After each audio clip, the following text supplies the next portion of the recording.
नमस्कार, मैं चंदन स्वप्निल और आप देख रहे हैं कृषि हेल्पलाइन चैनल। आज हम कला में आए हैं HAU के सॉइल साइंस के स्टॉल पर। तो डॉक्टर देवराज, आपका बहुत बहुत स्वागत है। धन्यवाद। आप हमें बताएं कि जो जैविक मिट्टी है उसमें हमें क्या फ़ायदे हैं। मिट्टी के स्वास्थ्य को बनाए रखने के लिए डिपार्टमेंट ऑफ सॉइल साइंस का ये कहना है कि हमको समन्वित पोषक तत्व प्रबंधन का अपनाना चाहिए। जी। समन्वित पोषक तत्व प्रबंधन, जिसको इंग्लिश में इंटीग्रेटेड न्यूट्रिएंट मैनेजमेंट बोलते हैं, उसके द्वारा मिट्टी के स्वास्थ्य को बनाए रखा जा सकता है और उसी के साथ साथ ज़्यादा से ज़्यादा हम पैदावार ले सकते हैं। मिट्टी के स्वास्थ्य को बनाए रखने के लिए मिट्टी के अंदर जैविक कार्बन का होना बहुत ज़रूरी है। जैविक कार्बन की जो मिट्टी के अंदर हमारे कमी है उसको हमको बढ़ाना है और बढ़ाने के लिए हमको देसी खादों का प्रयोग करना चाहिए।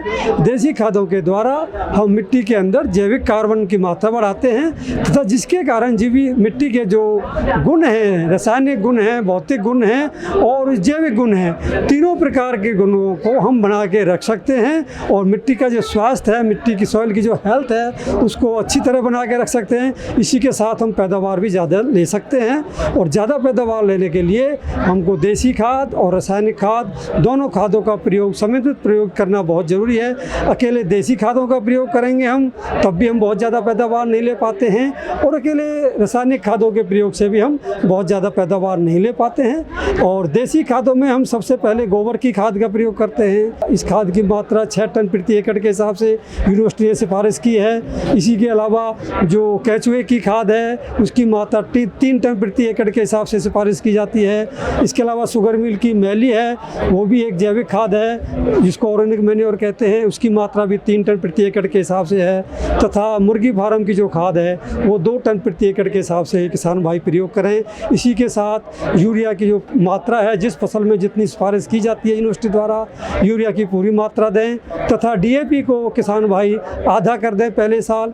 उसके बाद आने वाले सालों में DAP, पोटास, गंधक और दूसरे जो माइक्रोन्यूट्रिएंट हैं, सूक्ष्म पोषक तत्व हैं, उनकी कोई आवश्यकता नहीं रहेगी ज़मीन में। सभी की आवश्यकता देसी खादों से पूरी हो जाती है। सिर्फ नाइट्रोजन की आवश्यकता के लिए हमको यूरिया डालना पड़ेगा देसी खादों के साथ। अगर हम ज़्यादा पैदावार लेना चाहते हैं, हम 60 क्विंटल, 60 क्विंटल या 55 क्विंटल ऐसी हमारी पैदावार लेने की इच्छा है, तो दोनों प्रयोग हमें करने पड़ेंगे, रासायनिक और देसी खादों का प्रयोग। मिट्टी की सेहत को कैसे जांचेंगे? हाँ, मिट्टी की सेहत को जांचने के लिए मिट्टी जांच कराना बहुत ज़रूरी है। इसके लिए हरियाणा कृषि विश्वविद्यालय की प्रयोगशालाएँ प्रदेश में कई स्थानों पर हैं। वहाँ पर एक सिर्फ 10 रुपये में मिट्टी की जांच हो जाती है। किसान भाई अपना मिट्टी का सैंपल फसल की बिजाई से पहले, जब खेत खाली हो तब लें। खड़ी फसल में से मिट्टी का नमूना ना लें और उसको आप मिट्टी जांच के लिए यूनिवर्सिटी प्रयोगशाला में आएँ। यूनिवर्सिटी आपकी मिट्टी की जांच करेगी, आपकी मिट्टी का कैसा स्वास्थ्य है उससे आपको पता चलेगा और उसके हिसाब से यूनिवर्सिटी सिफारिश करती है कितनी खाद डालनी है, कितनी जैविक खाद डालनी है, उस सब उससे पता चलेगा।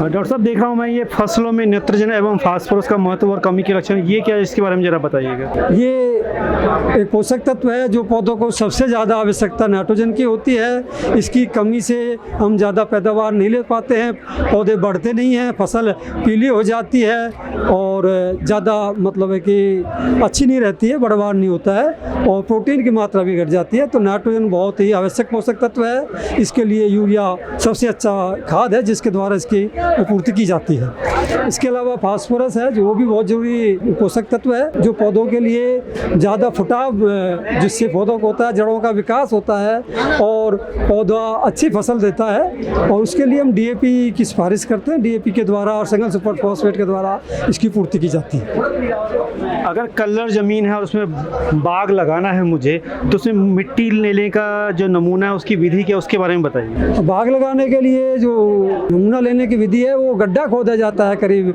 180 सेंटीमीटर तक और उसके बाद शुरू के ऊपर की जो 2 परत हैं 0 से 15 सेंटीमीटर का एक सैंपल लिया जाता है, उसके बाद 15 से 30 सेंटीमीटर का, उसके बाद 1-1 फुट के सैंपल लिए जाते हैं। 6-7 सैंपल लेके उन पर आप गहराई लिख देते हैं, वही कितनी गहराई से सैंपल लिया गया है। इसी के साथ गड्ढे में कोई बीच में कंकर आ गए हैं या पत्थर होते हैं जो चूना पत्थर बोलते हैं, उसकी कोई परत है तो उसका अलग से सैंपल ले लें और उसके बाद आपको बता देते हैं कि भैया इसमें आपका बाग कामयाब हो गया नहीं होगा। और जहाँ पर क्षारीय पानी है वहाँ पे ज़मीन में क्या समस्याएं आती हैं? जहाँ पर क्षारीय पानी है जिसको तेलिया पानी कहते हैं, जी।